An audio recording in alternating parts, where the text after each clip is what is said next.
Roger Smith, the star of the classic television series 77 Sunset Strip 1958-64, has died. According to The Hollywood Reporter, Smith died on Sunday at Sherman Oaks Hospital in California. No cause of death has been announced. He was 84. Though he attained stardom on 77 Sunset Strip, Smith was forced to retire prematurely in 1980 after being diagnosed with a neuromuscular disease called myasthenia gravis. From that point on, he became the manager for his wife Ann-Margret, who just so happened to be a world-famous performer in her own right. To commemorate Smith's life, here are 5 fast facts about the late actor and Ann-Margret. 1. They were married in 1967. The 1960s were a difficult time for Smith. He was diagnosed with a blood clot in his brain in 1962, which forced him to exit 77 Sunset Strip for a time, and even upon his return, he and rest of the main cast were let go the following year. His divorce from Victoria Shaw was finalized in 1964, and his attempt to parlay the success of Sunset Strip into a television adaptation of Mr. Roberts' 1965 lasted only 1 season. After that, he made only 2 more acting appearances: Rogue's Caper and Criminal Affair, both of which were released in 1968. The saving grace for Smith was a chance encounter with Ann-Margret, who was one of the biggest actresses in the world at the time. "Every other woman I met was falling all over me," Smith said in 1976, "but this innocent, fresh-faced beauty only spoke to me when I spoke to her and the rest of the time ignored me. I was impressed." It didn't take long for Margret to reciprocate. Due to the success of Viva Las Vegas 1964, many shipped her and Elvis Presley at the time, but it was obvious that Smith was the man for her. "I knew on the 3rd date that we were going to be married," Margret told CBN in 2016. "It just felt right." Smith, 34, and Margret, 27, would be adjusted on May 8, 1967. They eloped to Las Vegas, and Margret says the room they exchanged vows in was filled with cigarette smoke and far from glamorous. "This is not the way I envisioned my wedding," she later said. "I think everyone thought I was pregnant because I was crying though the whole thing. But we did it." 2. Smith was married once before. Smith's marriage to Ann-Margret was actually not the first time the actor had taken a wife.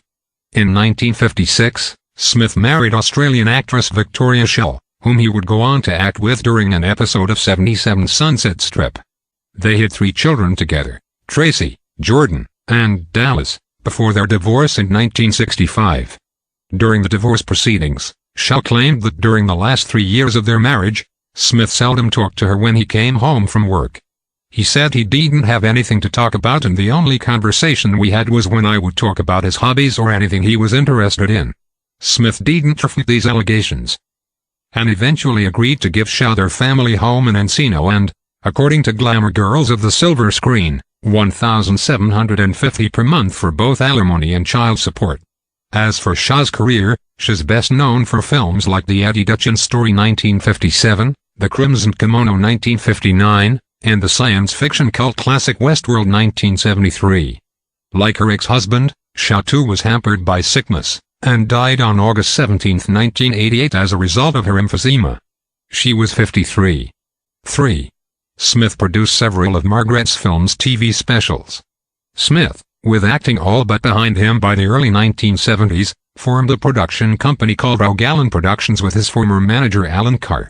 The company produced a series of successful films, including The First Time 1969 with Jacqueline Bisset, and C.C.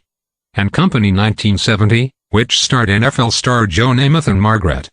Smith, while known primarily for his acting, also wrote the screenplay for both films. As Smith's career behind the scenes progressed, however, he focused more on his wife's career, producing numerous stage shows and TV specials for her, including Ann-Margret from Hollywood with Live 1969, Ann-Margret When You're Smiling 1973 and Ann-Margret Rhinestone Cowgirl 1977. Smith also served as a co-producer on the 1994 television film Nobody's Children. 4. They supported each other through life-threatening scares. Through the years, Smith and Margret helped each other in a variety of different ways. For Smith, she gave him an opportunity to move away from acting and deal with his debilitation while maintaining a career in show business. According to Country Living, he became her business manager to increase her profits and to allow for them to constantly be close to one another. "When I met Ann-Margret, I felt happy for the first time in my life," said Smith.